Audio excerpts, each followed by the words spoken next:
a giant killer. This is the Crestliner Fishhawk 1650, a boat that knocked all the judges off their feet. The Crestliner 1650 Fishhawk. Surprise package. The Crestliner arrived in Queenscliff wearing an unmistakably precocious wrap, giving all the boats a direct hit, and man, it just kept offering up more, and more, and more.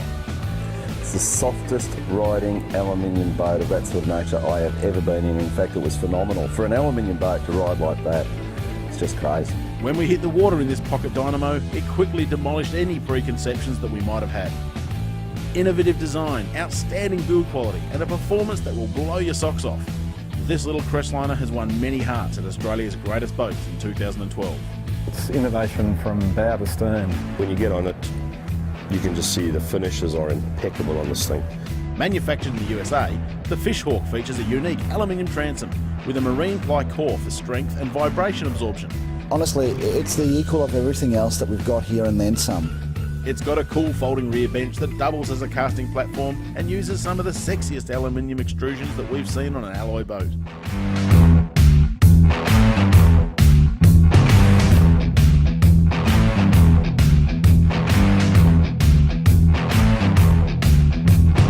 They haven't left a stone unturned in this boat. Crestliner has thought of everything. For example, even the underside of the hatch lids are finished in a special protective coating, and the walk-through in the toughened glass windscreen is wide and clear. You can throw plastics off the front, you could fish bait in that off the back, you know, whiting fishing or whatever. This is a boat that, despite its compact 5.1 metre length, offers wide work areas at all points, front, back and side. Then there's the simple yet practical ideas, like the floor under the walk-through that opens up to reveal a large, secure rod locker. Really innovative ways of storing rods. It's thinking like this that excites us and continues to impress our judges even after voting is finished. On the water, this little boat was a real eye-opener. Management's backside, beautifully stable, doesn't get flighty in the air. It's not very big and it's only got a 60 horsepower Mercury fitted, but wow did it perform. Crestliner recommend this boat be powered with a 70 horsepower outboard, and it can handle anything up to a 90. We've got to say though, that little Bigfoot Merc with its oversized gearbox did a great job and really suited it well. A little 60 horse Merc on the back, the 4-stroke, it's a great little motor.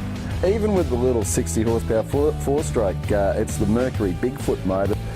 This one was set up beautifully, propped beautifully, ran beautifully, nice and smooth at idle, and did everything right. A more versatile rig than a centre console, the Fishhawk 1650 has the makings of a ripper all-rounder. What's surprising is it only has 12 degrees of dead rise and a relatively narrow 2.12 metre beam. Yet it has great stability and a ridiculous ride. I got to say, I'm stepping back going, I was a bit wrong about the motor, and I was certainly wrong about the Crestliner. That is a real contender. Unusual, but in a really, really good way.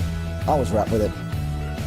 The judges pounded the Fishhawk through some pretty messy chop in southern Port Phillip Bay's rip, and it took everything in its stride, just skipping from crest to crest.